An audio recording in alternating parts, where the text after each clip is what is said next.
नमस्कार दोस्तों इस वीडियो में मैं आप लोगों के लिए लाया हूँ एक आविष्कार का कहानी। यानी उस आविष्कार का नाम है पंखा का आविष्कार। बहुत पहले हुआ, तो दोस्तों इसे पढ़ते हैं और इसके बारे में फिर हमने बाद में बात करूँगा। पहले इस कहानी को पढ़ते हैं दोस्तों। तो है दोस्तों, गर्मी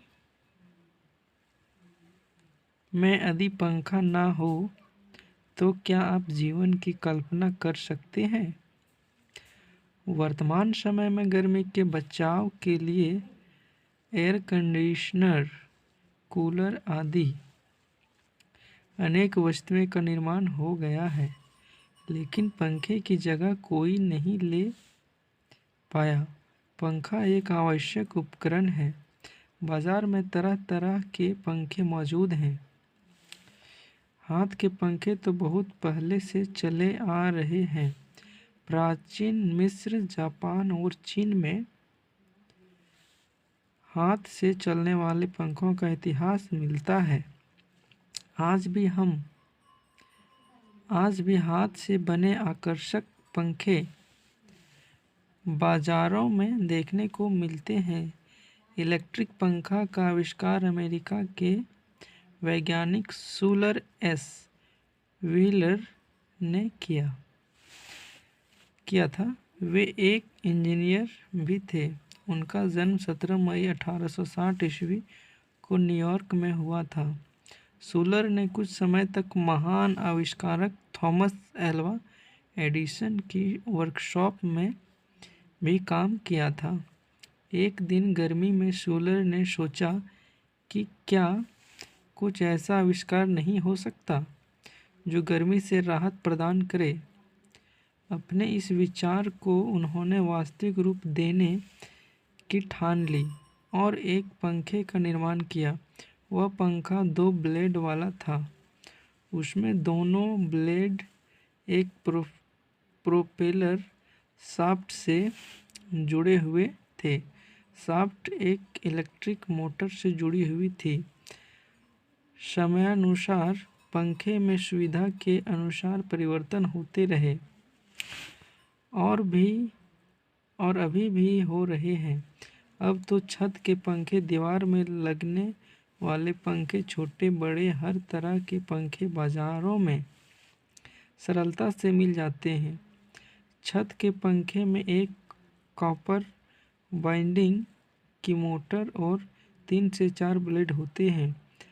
ब्लेड का डिज़ाइन इस तरह से बनाया होता है कि घूमने पर उसके नीचे हवा का दबाव बने। आजकल पंखे अनेक रूपों में मिलते हैं। ये अनेक धातुओं से बनते हैं। पंखा बनाने में पीतल, एल्युमिनियम, लोहा, प्लास्टिक आदि का प्रयोग किया जाता है। प्रारंभ में पंखा पीतल का बनाया गया था। मेज के पंखे की अधिकतर ब्लेड्स प्लास्टिक की बनी होती हैं। आजकल तो पंखे बनाने की अनेक कंपनियां जो आकर्षक एवं सस्ते दामों में अपने ग्राहक को पंखे उपलब्ध कराती हैं और उनके जीवन को आरामदायक बनाती हैं। आज पंखा कंपनियां कार्यालयों, दुकानों एवं घरों में अवश्य होता है। समय के साथ पंखों की बनावट में अवश्य बदलाव होते रहेंगे, लेकिन पंखे हमेशा बने रहेंगे और अपनी पंखुड़ियों से हमें हवा देते रहेंगे।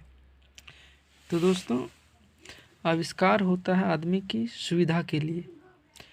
तो आप अगर उसको बहुत ही ज़्यादा उपयोग करने लगेंगे फालतू चीज़ों में, तो वो अभिशाप बन जाता है दोस्तों।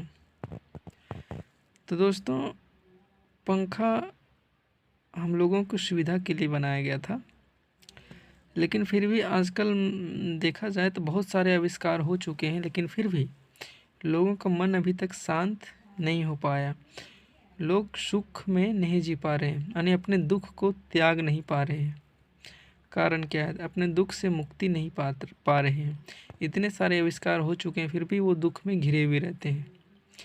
तो इसमें दोस्तों प्रॉब्लम कहीं ना कहीं ये है कि वो अपने आत्मज्ञान को नहीं जान पाया है, यानी आत्मज्ञान उनके पास नहीं है, जिसके कारण वो अपने मन के हिसाब से भटकते रहता है।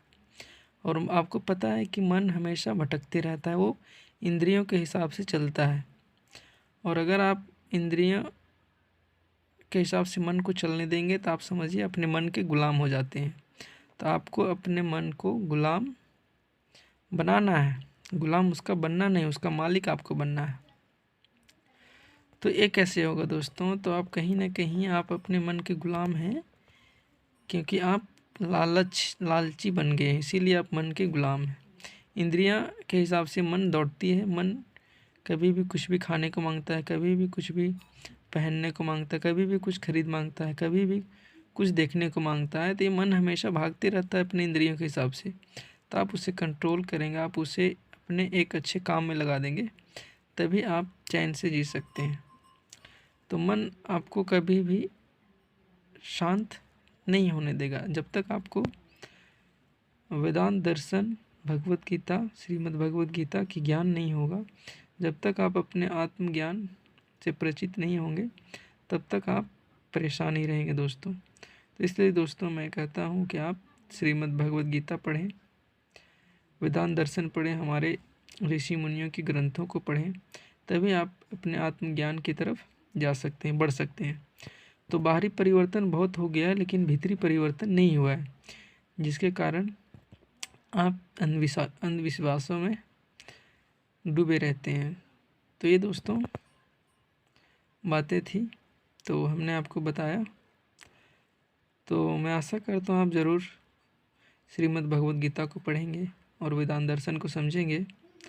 तो इनके लिए दोस्तों अभी मीडिया पर आचार्य प्रशांत बताते हैं इनके बारे में और अच्छे ज्ञान दे रहे हैं, तो आप उनको अवश्य सुने। तो बस दोस्तों इस वीडियो में इतना ही, और मिलते हैं अगली वीडियो में। तब तक के लिए नमस्कार दोस्तों।